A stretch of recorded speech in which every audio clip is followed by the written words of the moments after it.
Hi friends, I Mahesh Samala, verified educator an academy. So మేము arithmetics and reasoning క్లాసెస్ని live రూపంలో చెప్పడం జరుగుతుందండి. సో ఈ క్లాసెస్ వినడం కోసం అన్ అకాడమీ ప్లస్ సబ్స్క్రిప్షన్ తీసుకునే సందర్భంలో మహేష్ సామల 12 అనే ప్రోమో కోడ్ని ఎంటర్ చేయడం ద్వారా ఎక్స్ట్రా 10% డిస్కౌంట్ని పొందగలుగుతారు. అండ్ ఈ లింక్ని డిస్క్రిప్షన్ బాక్స్లో ఇచ్చామండి, ప్లీజ్ విజిట్. మా ఛానల్ యొక్క అప్డేట్స్ని పొందాలనుకుంటే సబ్స్క్రైబ్ బటన్ పైన క్లిక్ చేయండి, పక్కనున్న బెల్ ఐకాన్ పైన క్లిక్ చేయండి. సో ఇక్కడ మనకి కన్సిడర్ ద ఫాలోయింగ్ పేర్స్ అంటే జతపరచడం పైన క్వశ్చన్స్ ఫామ్ చేస్తున్నాడు. సో ఇటువంటి క్వశ్చన్ చేసేటప్పుడు మనం మొత్తం అన్ని ఆప్షన్స్ చూడకుండా సరే మనకు కావాల్సినవి మాత్రం చెక్ చేసుకుంటే సరిపోతుంది. ఫర్ ఎగ్జాంపుల్ ఇక్కడ కాట్ స్క్వేర్ 30 degrees ఇచ్చాడు. సో కాట్ 30 వాల్యూ తెలియాలి. సో కాట్ 30 వాల్యూ వచ్చేసి √3 అండి. √3 హోల్ స్క్వేర్ 3, √3 హోల్ స్క్వేర్ 3 అంటే 1 అనేది 3కి లింక్ అప్ అయి ఉండాలి. ఇక్కడ మనకు 1 అనేది అన్నిటికీ 3కి లింక్ అప్ ఉన్నాయి. So second one sin to the power of 4x minus cos to the power of 4x by sin square x minus cos square x. So దీన్ని మనం కొంచెం సింప్లిఫై చేస్తే a square minus b square formula కనబడుతుంది పైన. So దీన్ని మనం sin square x minus cos square x sin square x plus cos square x రాసుకోవచ్చు. అంటే a plus b into a minus b రాసుకోవచ్చు అండి. సో కింద కూడా sin square x minus cos square x ఉంది. So sine square x minus cos square x, sine square x minus cos square X get cancel, remaining sign square X plus cos square X which is equal to 1 రావడం జరుగుతుంది. So ఇక్కడ మనకి 1 అంటే option number 1 ఉందండి. So second 1 అనేది 1కి link అయిపోయి కావాలి. సో సెకండ్ 1 ఉంది, ఇక్కడ 1 ఉంది. సో ఇది 2 తప్పు, 4 తప్పు అండి. సో రిమైనింగ్ వాటిలో మనకి 1 థర్డ్లో 6 సి అనేది డిసైడ్ చేసిపోతుంది. So sine theta equal to √3/2, sine theta equal √3/2 అంటే థీటా వాల్యూ కంపల్సరీ 60 degrees అవుతుంది. ఎందుకంటే మనకి సైన్ వాల్యూస్ నోటెడ్ ఉండాలి. సో థీటా వాల్యూ 60 degrees అంటే ఇది 5th అండి. సో 5th అంటే option number 1 is correct. Option number 1 is correct. So ఎటువంటి క్వశ్చన్ చేసేటప్పుడు మనకి ఇక్కడ కీ పాయింట్ ఉందో అక్కడ దాకా చేయాల్సి వస్తుంది. దాని తర్వాత కూడా చేయని అవసరం లేదు. ఫర్ ఎగ్జాంపుల్ లాస్ట్ మ్యాన్ కూడా క్యాలిక్యులేట్ చేసుకోవచ్చు. tan x = 1, x = 1 అంటే ఎక్స్ వాల్యూ వచ్చేసి 45 degrees అండి. So 4th one correct. So d = 4 అన్నీ కూడా మ్యాచ్ అయిపోతున్నాయి. నెక్స్ట్ క్వశ్చన్, ప్రత్యక్ష పద్ధతిలో సగటు కనుక్కోవడానికి ఫార్ములా. సో సగటు అంటే యావరేజ్ అండి. Average equal to sum of numbers by sum by number తీసుకోవచ్చు. సో సమ్ అంటే మనకి ఇక్కడ స్టాటిస్టిక్స్లో సమ్ అంటే ఇక్కడ వస్తుందండి. అంటే ఫ్రీక్వెన్సీ ఇచ్చినప్పుడు f(x) అంటాం. అంటే f ఇంటూ x చేసినప్పుడు ఫ్రీక్వెన్సీని సమ్ చేస్తే టోటల్ వచ్చేస్తుంది. అండ్ నెంబర్ అంటే క్యాపిటల్ అని తీసుకోవచ్చు. But capital equal to sum of f అని కూడా రాస్తారండి. సో ఎన్నన్నా క్యాపిటల్ సమ్ ఆఫ్ ఎఫ్ అన్నా ఒకటే కాబట్టి సో ఇక్కడ మనకి సెకండ్ 1 కరెక్ట్ అనిపిస్తుంది. సో ఫస్ట్ది దీనికి లింక్అప్ చేద్దాం. సో ఫస్ట్ 1 2 అంటే మనకి 3 కేసెస్ ఉన్నాయి. ఇక్కడ థర్డ్ ఆప్షన్ తప్పండి. క్లియర్లీ థర్డ్ ఆప్షన్ తప్పు. సెకండ్ది ఊహించిన సగటు పద్ధతిలో సగటు కనుక్కోవడానికి ఫార్ములా. ఊహించిన అంటే అజ్యూమ్డ్ మెథడ్. అజ్యూమ్డ్ మెథడ్ వచ్చేసి మనకి ఏ తోటి స్టార్ట్ కావాలండి. అజ్యూమ్డ్ మెథడ్లో ఏ తోటి స్టార్ట్ కావాలి. ఏ తోటి స్టార్ట్ కావాలంటే అజ్యూమ్డ్ మెథడ్లో మీన్, అజ్యూమ్డ్ మెథడ్ మీన్ అంటే బి అనేది 3 తోటి ఉండాలండి. సో అజ్యూమ్డ్ మెథడ్ ఫార్ములా ఇదండి. A plus f into a plus sum of f d by f అని తీసుకోవచ్చు. అది అజ్యూమ్డ్ మెథడ్ మనకి. నెక్స్ట్ సంక్షిప్త విశ్లేషణ పద్ధతిలో సగటుకు సూత్రం. సో మనకి ఇక్కడ ఏ తోటి స్టార్ట్ అయినప్పుడు 3 అనేది 2 కేసులు వస్తున్నాయి కాబట్టి ఇది కూడా తప్పని చెప్పి చేయొచ్చు. సో 2 or 4లో ఏదో ఒకటి ఆన్సర్ ఉంటుంది. సో సి అనేది మొత్తం మీ రెండిట్లో కూడా 1 ఉంది కాబట్టి దీన్ని చెక్ చేయకుండా సరే లాస్ట్ 1 డిపెండ్ చేసుకోవచ్చు. నెక్స్ట్ 1 లాస్ట్కి వచ్చేసి మనకి డి అంటే బాహుళకం అండి. బాహుళకానికి f1 - f0 by 2f1 - f0 f0 - f2 అంటే ఈ ఫార్ములా ఇచ్చేస్తాం కాబట్టి డైరెక్ట్గా మనం ఆప్షన్ డికి క్లిక్ చేయొచ్చండి. సో ఇటువంటిప్పుడు మనకి ఫార్ములాస్ బాగా ఉండాలి, గుర్తుండాలి. సాంఖ్యక శాస్త్రం సిలబస్లో మెన్షన్ చేశాడు కాబట్టి దానికి సంబంధించిన ఫార్ములాస్ మొత్తం చూసుకోవాలి. అండ్ 1 more థింగ్, ఈ పేపర్లో ఎక్కువ శాతం మ్యాచింగ్ పైన అడుగుతున్నాడు. సో దీన్ని బేస్ చేసుకుని మనం నెక్స్ట్ జరగబోయే ఎఫ్బిఓ బీటా ఫీసెస్ కూడా మ్యాచింగ్లో ఉండడానికి ఎక్కువ ఛాన్స్ ఉంది కాబట్టి బేసిక్స్ పైన బాగా ఫోకస్ చేయండి. ప్రతి ఫార్ములాని గుర్తుంచుకోవడానికి ట్రై చేయండి. నెక్స్ట్ క్వశ్చన్, పరస్పర ప్రధానాంకాలు ఏ మరియు బి ల గాసాబా. సో పరస్పర ప్రధానాంకాలు లైక్ ప్రధాన సంఖ్యలు తీసుకుంటే 3, 5 పరస్పర ప్రధాన సంఖ్యలు. వీటికి గాసాబా అంటే హెచ్సిఎఫ్. ఎప్పుడైనా సరే ఒక ప్రధాన సంఖ్య ఉంటుంది, గాసాబా మనకు ఆటోమేటిక్గా 1 అవుతుందండి. సో మనం 2 నెంబర్లు పరస్పరమైన ప్రైమ్ నెంబర్స్ అయినా సరే దాని హెచ్సిఎఫ్ అనేది 1 రావడం జరుగుతుంది కాబట్టి 1 అనేది 1కు ఈక్వల్ కావాలి. సో ఇక్కడ మనకు 1 అనేది 1 ఓన్లీ ఫస్ట్ కేసులో మాత్రమే ఉంది. ఎందుకంటే ఈ 3 కేసులో అక్కడ లేదు కాబట్టి ఆప్షన్ డైరెక్ట్ ఏ అని చెప్పి టిక్ చేయొచ్చు. మిగిలిన వాటిని కూడా చెక్ చేద్దాం ఒకసారి. కనిష్ట బేసి సంయుక్త సంఖ్య. సంయుక్త సంఖ్య అంటే కాంపోజిట్ నెంబర్.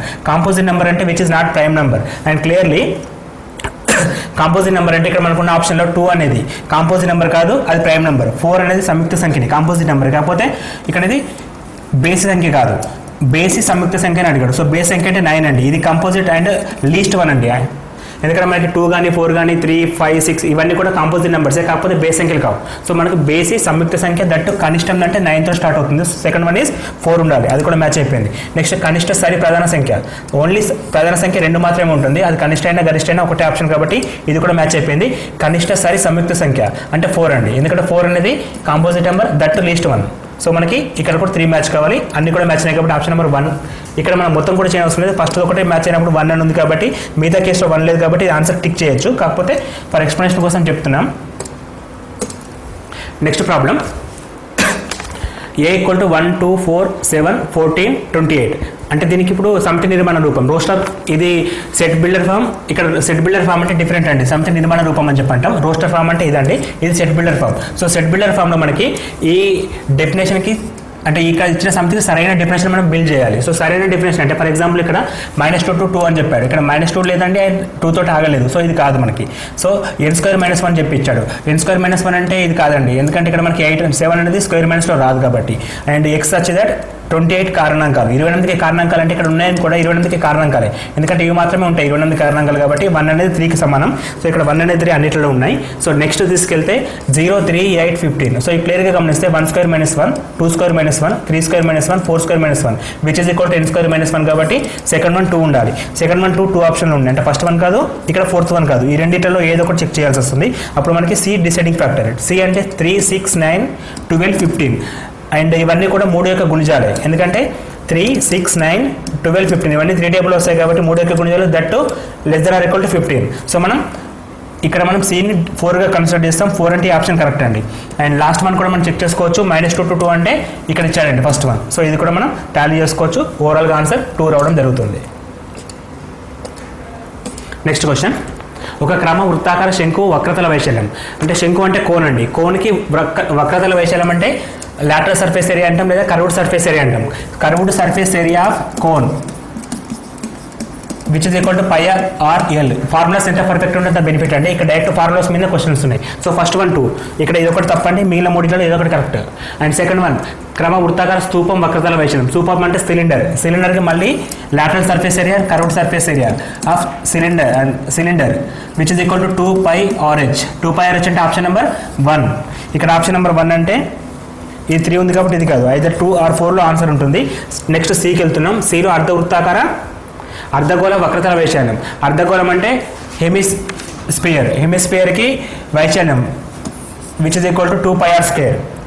2πr² అంటే option 4th one is correct అండి. అండ్ లాస్ట్ వన్ అర్ధగోళ సంపూర్ణతల వైశాల్యం అంటే total surface area of hemisphere which is equal to 3πr². So అన్ని మ్యాచ్ అయినాయి కాబట్టి ఆప్షన్ నెంబర్ 4 అని చెప్పి డిసైడ్ చేసుకోవచ్చు. ఇక్కడ మొత్తం ఫార్ములాస్ పైనే క్వశ్చన్స్ తయారు చేయడం జరుగుతుంది. నెక్స్ట్ క్వశ్చన్, మధ్యగత రేఖల ఖండన బిందువు. మధ్యగత రేఖల ఖండన బిందువు. సో మధ్యగత రేఖల ఖండన బిందువును మనం పరివృత్త కేంద్రం అని చెప్పి అంటామండి. మధ్యగత రేఖల ఖండన బిందువు పరివృత్త కేంద్రం. ఉన్నతల ఖండన బిందువు వచ్చేసి కేంద్ర భాసం అని చెప్పి అంటామండి. అంటే డెఫినేషన్స్ కంప్లీట్ బేసిక్స్ మీద ఇస్తున్నాడు. భుజాల లంబ సమద్విఖండన రేఖలని లంబ కేంద్రం అని చెప్పి అంటాం, లంబ కేంద్రం అంటాం. కోణాల సమద్విఖండన రేఖలని అంతర్పరివర్తన అంతర్కేంద్రం అని చెప్పి అంటాం. So clearly 1 is 3. 1 is 3 అంటే A3 and B is 4, B4, A3, B4 రెండు కేసులో ఉన్నాయి. C is 2, C for 2 అంటే ఇది ఒకటే ఆన్సర్ అండి. Option number 1 is correct. So matching చేసినప్పుడు చాలా జాగ్రత్తగా చేయాలి, అక్కడ మ్యాచ్ చేయాలి, అట్ ద సేమ్ టైం ఇక్కడ ఆప్షన్స్ని కూడా ఎలిమినేట్ చేయడం ఇంపార్టెంట్. సో ఇక్కడ మనకి కీ పాయింట్ ఏంటంటే ఒకటి సరిపోతుందండి. కోణాల సమద్విఖండన రేఖను మనం అంతర్కేంద్రం అంటాం, ఈ విధంగా గుర్తుపెట్టుకున్నా సరిపోతుంది. సో ఒకటి అంటే ఇక్కడ మనకి D for 1 ఈ రెండు కేసులో ఉన్నాయి. ఈ రెండు కేసులో డిఫరెంట్ ఎక్కడ వస్తుందని Cలో వస్తుంది. భుజాల లంబ సమద్విఖండన, ఇక్కడ లంబ అనేది కీ పాయింట్, లంబ రేఖలు అట్లా కూడా గుర్తుపెట్టుకోవచ్చు మనం. సో అక్కడ మనకి C అనేది 2 అంటే ఈ 3 కేసులలో C అనేది 2 ఇక్కడ ఉంది కాబట్టి ఆన్సర్ ఇక్కడనే మనం డిసైడ్ చేసుకోవచ్చు అండి.